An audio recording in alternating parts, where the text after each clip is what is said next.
رسول اللہ صلی اللہ علیہ وآلہ وسلم فاطمۃ بضعۃ منی من آذاها فقد آذانی ومن آذانی فقد آذى اللہ ومن آذى اللہ فقد کفر۔ صلوات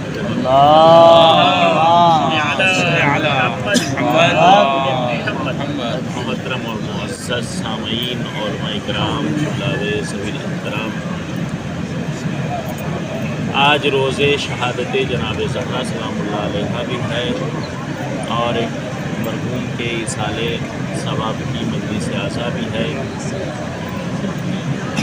ہماری ہر خوشی کا تعلق در اہل بیت سے ہے اور اسی طریقے سے ہمارے ہر غم کا تعلق، یا یوں کہا جائے کہ ہمارے ہر غم کی منزل غم اہل بیت علیہ السلام۔ ہمارے یہاں پر جب کسی کا انتقال ہوتا ہے تو ہم اپنے قطرے غم کو اہل بیت کے غم کے سمندر کے ساتھ ملحق یہ سوچ کر کرتے ہیں کہ جب تک یہ غم اہل بیت باقی رہے گا ہمارے مرحوم کا غم بھی باقی رہے گا۔ مولا آپ سب کو سلامت رکھیں، شاد و آباد رہیں۔ امید کرتا ہوں کہ آواز پہنچ رہی ہوگی آپ حضرات تک۔ ایک صلوات پڑھنے پر محمد و آل محمد۔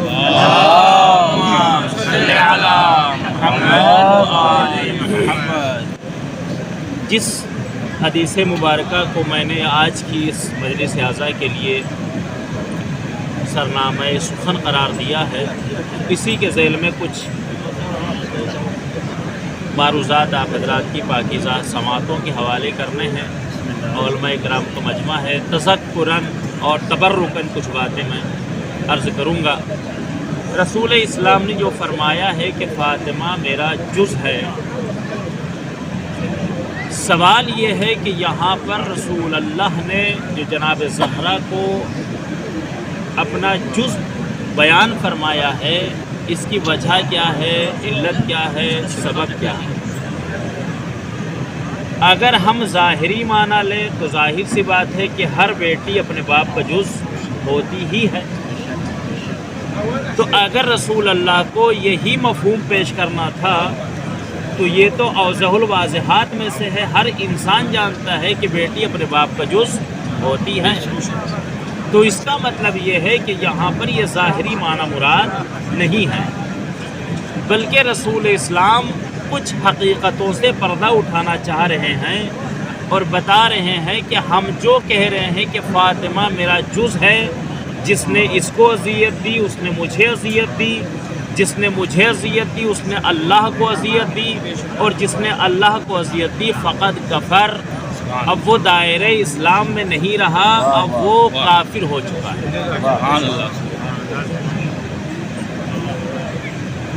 وجہ کیا ہے جو میں نے عرض کیا کہ رسول اسلام نے فرمایا کہ فاطمہ میرا جز ہے؟ یہ کوئی شفقت پدری نہیں ہے، یہ کوئی الفت والد نہیں ہے، یہ کوئی محبت پدر نہیں ہے کہ محبت کی وجہ رسول اسلام نے ایسا بیان کر دیا ہے، بلکہ رسول اسلام، پوری توجہ چاہتا ہوں شاید کہ کوئی بات ہو آپ لوگوں کے لیے، ویسے تو علماء ہیں آپ حضرات، پیغمبر اسلام اس حدیث کے ذریعے سے آنے والی قیامت تک کی نسلوں کو یہ بتانا چاہ رہے ہیں کہ فاطمہ میرا جز ہے، یعنی اگر میں رسول ہوں تو فاطمہ رسالت کا جز ہے۔ توجہ کیجئے گا عزیزان کرام، میں جملوں کو پھر دہرا رہا ہوں، اگر میں رسول ہوں تو فاطمہ رسالت کا جز ہے، اگر میں نبی ہوں فاطمہ نبوت کا جز ہے، اگر میں کریم ہوں فاطمہ کرامت کا جز ہے، اگر میں سخی ہوں فاطمہ سخاوت کا جز ہے، اگر میں رحیم ہوں فاطمہ رحمت کا جز ہے، اگر میں کریم ہوں فاطمہ کرامت کا جز ہے۔ بس مختصر اتنا سمجھ لو کہ آدم سے لے کر خاتم تک 1,24,000 انبیاء کو پروردگار نے جتنے اوصاف حمیدہ عطا کیے ہیں ان تمام اوصاف کا مرکز میری ذات ہے اور میری بیٹی فاطمہ ان تمام اوصاف میں میری شریک ہیں. صلوات پڑھ لیں بر محمد وآل محمد.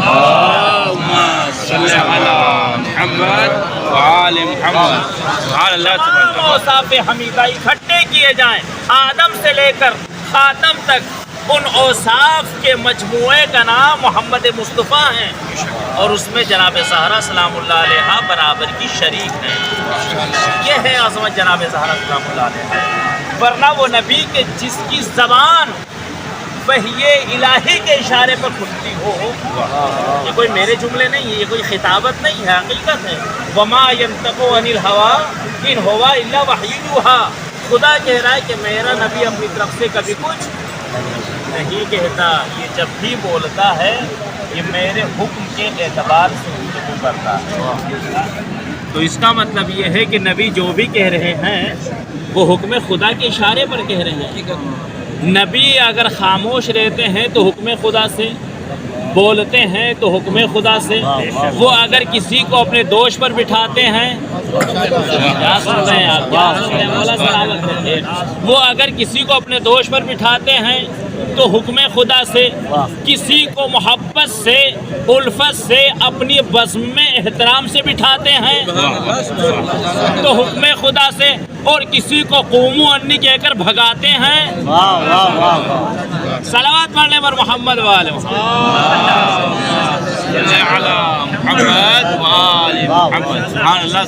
ہر عمل امر الہی کے اعتبار سے پیغمبر اسلام بجا لاتے ہیں.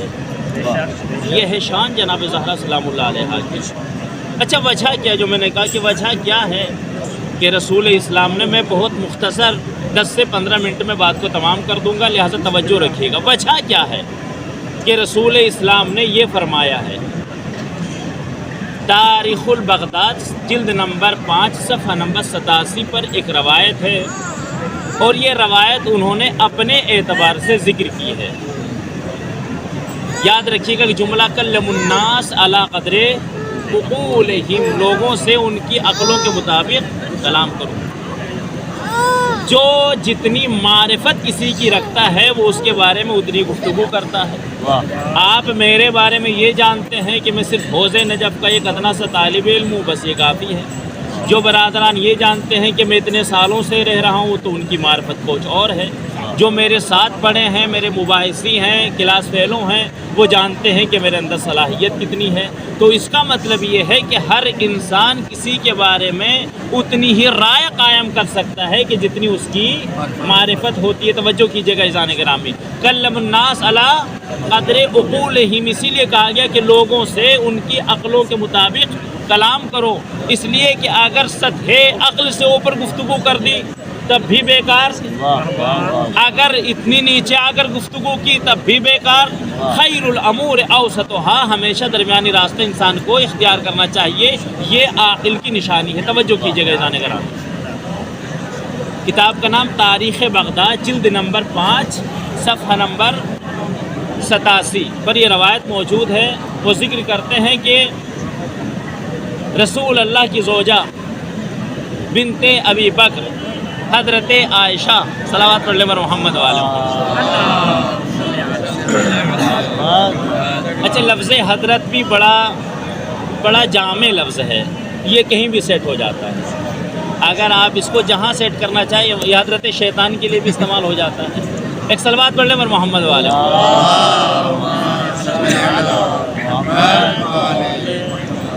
قل. تو عائشہ کہتی ہے کہ ایک دن میں نے رسول اللہ سے کہا، قلت یا رسول اللہ ما لک ما جاءت الفاطمۃ فقبلتها. یا رسول اللہ کیا وجہ ہے کہ جب بھی آپ کی لخت جگر فاطمہ آپ کے پاس آتی ہیں تو آپ ان کو بوسے دیتے ہیں، ان کو پیشانی کو چومتے ہیں، ان کے ہاتھوں کو چومتے ہیں. یہ جملہ یاد رکھیے گا عزیزان گرامی کہ ہر انسان اتنی ہی گفتگو کرتا ہے جتنی اس کی معرفت ہوتی ہے. اور کلم الناس علی قدر عقولہم، رسول اللہ نے کیا کہا؟ جیسے ہی عائشہ نے سوال کیا تو رسول اللہ نے کہا عائشہ سننا چاہتی ہو کہ میں اپنی بیٹی کو بوسے کیوں دیتا ہوں؟ کہاں بیان کیجیے۔ کہا کہ جب اللہ نے مجھے معراج پر بلایا اور جبرائیل جب مجھے لے کر گئے براق کے اوپر بٹھا کر اور مجھے جنت کی سیر کرائی، جنت کی سیر کرانے کے بعد جبرائیل میرے پاس آئے اور آنے کے بعد مجھے ایک سیب دیا۔ سیب دینے کے بعد کہا یا رسول اللہ اس سیب کو آپ تناول کیجئے۔ اصرار بڑھا، میں نے تناول کیا۔ جب تناول کیا تو اسی سیب کے اندر میری بیٹی حضرت فاطمہ الزہرا سلام اللہ علیہا کا نور مبارک تھا۔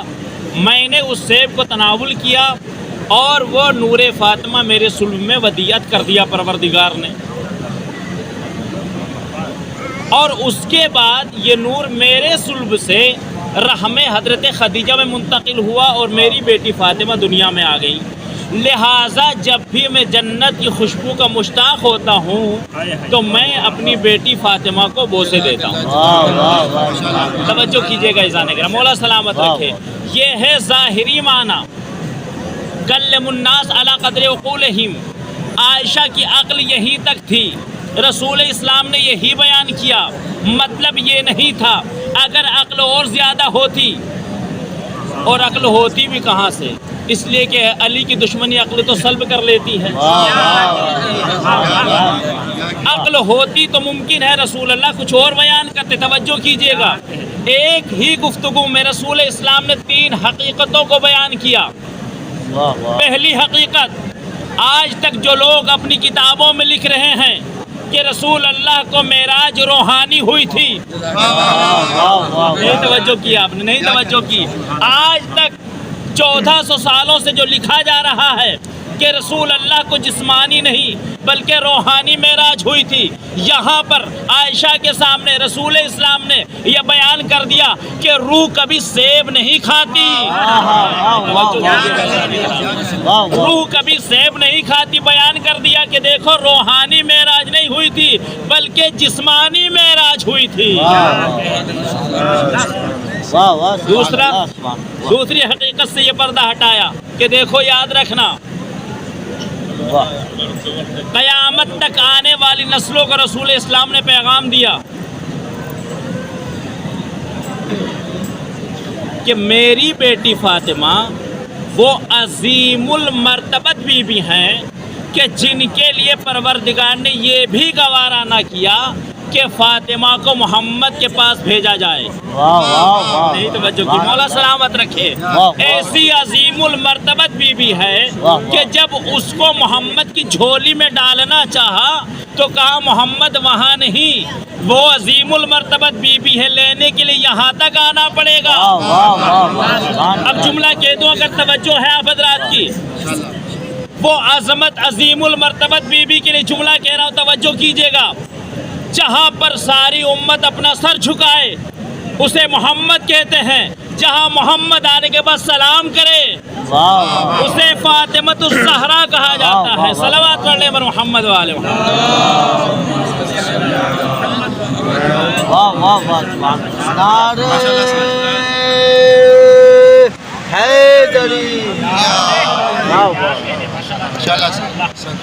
وہاں تک لینے کے لیے یہ رسول اسلام، اور اس طریقے سے جناب زہرا سلام اللہ علیہ رسول اسلام کی صلب میں پہنچی۔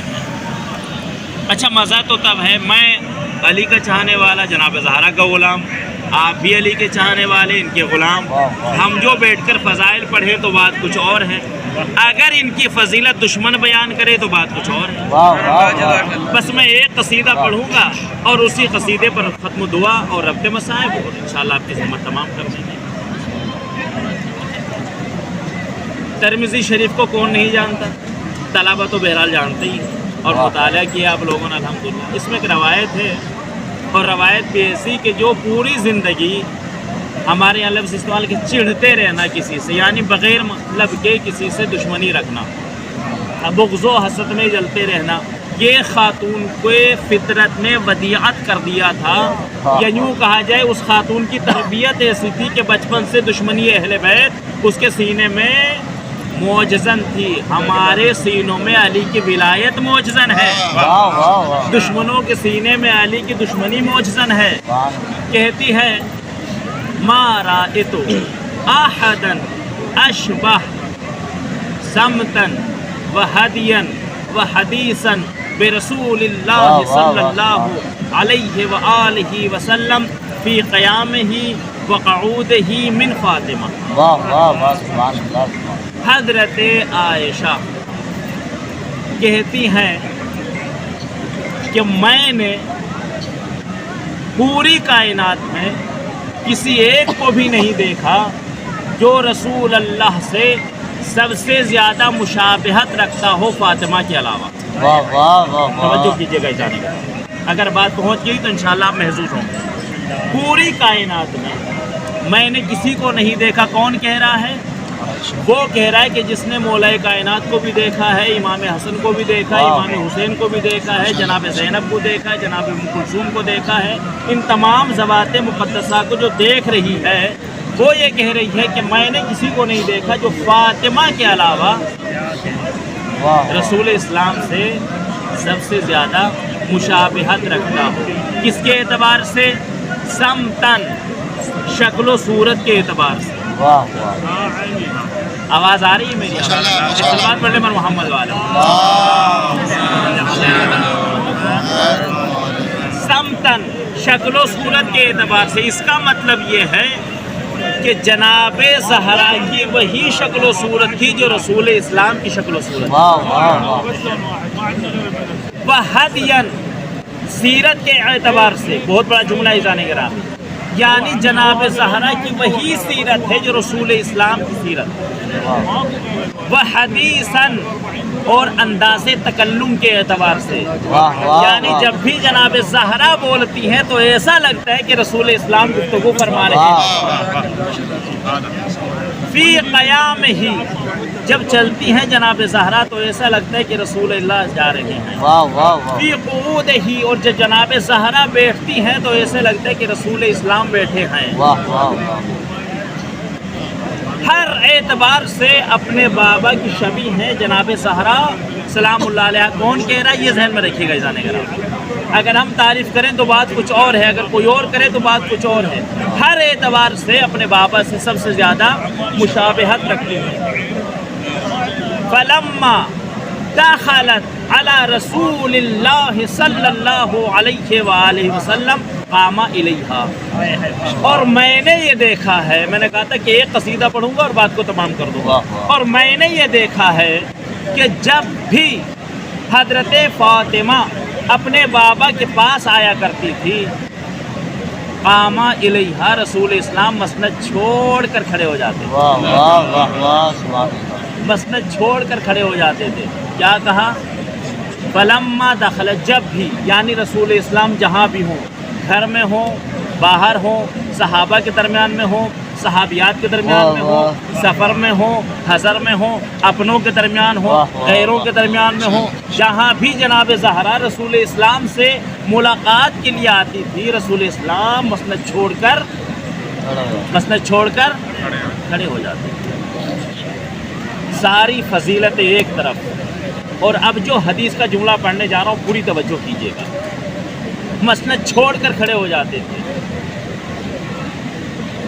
فقبلها ورحب بها واخذ بيدها، صرف مسند چھوڑ کر کھڑے نہیں ہوتے تھے، کھڑے ہونے کے بعد مسکراتے تھے اور فرماتے تھے اہلاً و سہلاً یا ابنتی، اہلاً و سہلاً یا نور عینی، اے میری آنکھوں کی ٹھنڈک، اے میرے جگر کے ٹکڑے فاطمہ، خوش آمدید۔ فقبلها، آگے بڑھتے تھے، پیشانی کو بوسہ دیا کرتے تھے۔ وَأَخَذَ بِيَدِهَا، جناب زہرا کے ہاتھ کو پکڑتے تھے۔ پوری توجہ، آخری فقرہ اس حدیث کا۔ وَأَخَذَ بِيَدِهَا، اپنی بیٹی فاطمہ کا ہاتھ پکڑتے تھے۔ وَأَجْلَسَهَا فِي مَجْلِسِهِ، اور مسند چھوڑ دیتے تھے اپنی جگہ پر اپنی بیٹی کو بٹھاتے تھے. یہ کوئی باپ اور بیٹی کی محبت کا تقاضا نہیں تھا. رسول اسلام اس عمل سے قیامت تک آنے والی نسلوں کو پیغام دے رہے تھے کہ دیکھو یاد رکھنا یہ میری بیٹی فاطمہ ہے, یہ عصمت کی ملکہ ہے, یہ مسند نبوت ہے. توجہ کیجیے گا, یہ مسند نبوت ہے, یہ مسند رسالت ہے, یہ مسند عصمت ہے.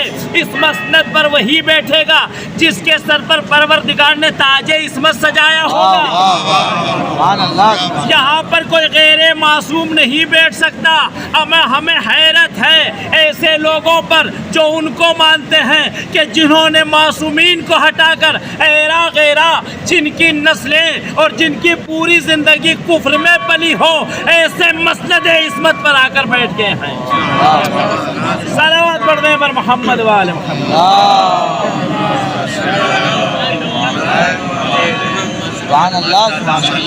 اس مسند پر وہی بیٹھے گا کہ جس کے سر پر تاج عصمت سجا ہوگا. تو رسول اسلام مسند چھوڑ کر کھڑے ہو جاتے تھے, استقبال کیا کرتے تھے. یہ بھی ایک تاریخ کا رخ ہے. مگر یہی فاطمہ جب دربار میں اپنے بابا کے پاس گئی ہیں تو مسند چھوڑنا تو بہت دور کی بات,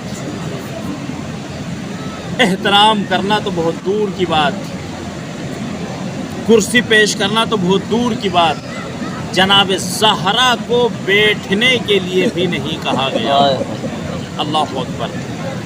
ایک مرحوم کے اصالہ ثواب کی مجلس ہے. خدا ہمارے نصیر بھائی کو صبر جمیل عطا فرمائے. ان کے والد مرحوم کی مجلس ہے اور خوش نصیب ہے مرحوم کے جن کی مجلس اعزا آج یہاں پر حرم امیر کائنات منعقد ہو رہی ہے, اور وہ بھی اس دن کے جس دن جناب زہرا صلوات اللہ علیہا کی شہادت ہے. بیٹھنے کے لیے شہزادی کو نہیں کہا گیا. شہزادی نے صبر کیا. پوچھنے والا پوچھتا ہے بنت رسول کیوں آئی ہیں؟ کہا اپنا حق لینے کے لیے آئی ہوں. کہا کوئی ثبوت ہے؟ کہ ہاں میرے بابا کا نامہ ہے جو انہوں نے اپنے ہاتھوں سے لکھا تھا. کہا تمہارے پاس ہے کہ ہاں کہ دکھائیں. جناب زہرا نے وہ نامہ رسول پیش کیا. عزادارو قیامت میں انسان کو اس کے ہر کیے کا بدلہ دیا جائے گا, مگر کچھ ظلم ایسے ہیں تاریخ میں کہ قسم خدا کی سننے کے بعد روح کانپ جاتی ہے کہ کیا حشر ہوگا ان ظالموں کا جنہوں نے اتنے بڑے ظلم کیے ہیں تاریخ کے اندر. اگر یہ جناب رسول خدا کے اس نامے کو لے کر برابر میں رکھ دیتے تو یہ بھی ایک ظلم تھا رسول اسلام کے اوپر بھی اور جناب زہرا کے اوپر. مگر انہوں نے اس نامے کو ایک طرف رکھا نہیں, بلکہ انہوں نے اس کو پھاڑا, اور پھاڑنے کے بعد اس کو زمین پر انہوں نے بکھرا دیا. آپ نے سن لیا اور میں نے پڑھ دیا. آپ جناب زہرا سلام اللہ علیہا سے پوچھیں کہ جنہوں نے اپنے بابا کے اس نامے کے ٹکڑے زمین پر بکھرے ہوں, وہ کوئی نامے کے ٹکڑے نہیں تھے, وہ جناب زہرا کے دل کے ٹکڑے تھے جو زمین پر بکھرے پڑے تھے. اللہ اکبر, اللہ اکبر.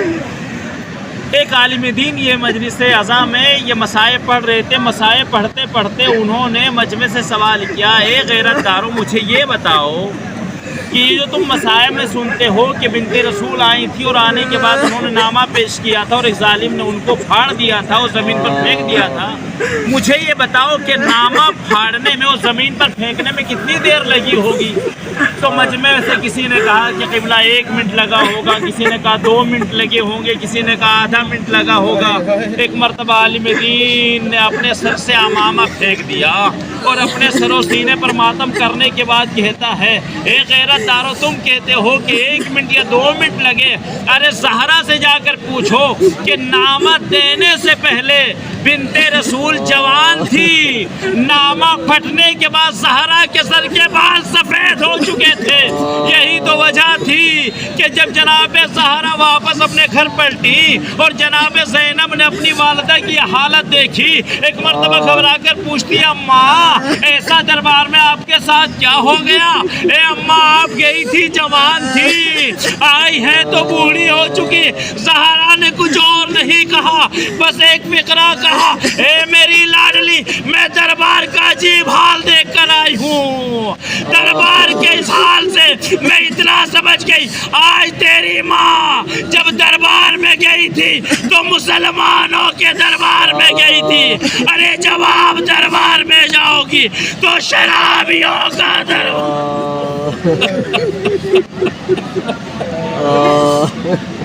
جب آپ دربار میں جاؤ گی تو شرابیوں کا دربار ہوگا. عزادارو، جب جناب زہرا دربار میں گئی تھی اس وقت امام حسن ساتھ تھے. مجلس تمام ہو رہی ہے، بس 2 منٹ اور آپ کی زحمت تمام کر رہا ہوں. امام حسن ساتھ تھے. وہ سارے مصائب امام حسن نے اپنی آنکھوں سے دیکھے تھے. اس واقعے کے بعد امام حسن جب بھی دربار کی طرف جانا چاہتے تھے تو ایک مرتبہ جو دوسرا راستہ تھا جو گھوم کر دربار کی طرف جاتا تھا، ہمیشہ امام حسن اس راستے کو اختیار کرتے تھے. ایک مرتبہ ایک چاہنے والے نے پوچھا، مولا میں مسلسل یہ دیکھتا ہوں کہ آپ جب بھی دربار کی طرف جانا چاہتے ہیں آپ کبھی چھوٹے راستے سے نہیں جاتے، ہمیشہ اتنی دور سے کیوں جاتے ہیں؟ بس یہ سوال کرنا تھا. امام حسن کی آنکھوں سے اشک جاری ہو گئے اور ایک مرتبہ سینے پر ہاتھ رکھ کر کہا، اے میرے بھائی، تو نے میرے زخموں کو تازہ کر دیا. کہ مولا معافی چاہتا ہوں، مجھ سے کوئی غلطی ہو گئی. کہ تجھ سے کوئی غلطی نہیں ہوئی، مجھے اپنی مصیبت کا زمانہ یاد آ گیا. ارے جب میں اپنی ماں کے ساتھ دربار میں گیا تھا اور میری ماں نے نامہ پیش کیا تھا، ایک ظالم نے آگے بڑھ کر میری والدہ کے اوپر اپنے نجس ہاتھ کو اٹھایا تھا. ارے میری والدہ کو اتنے زور سے دباچا مارا تھا، والدہ زمین پر گری.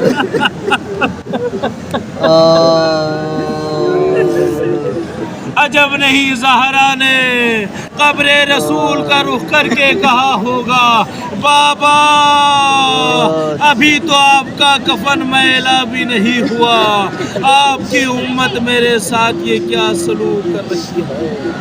الا لعنت اللہ علی القوم الظالمین وسيعلم الذين ظلموا أي منقلب ينقلبون.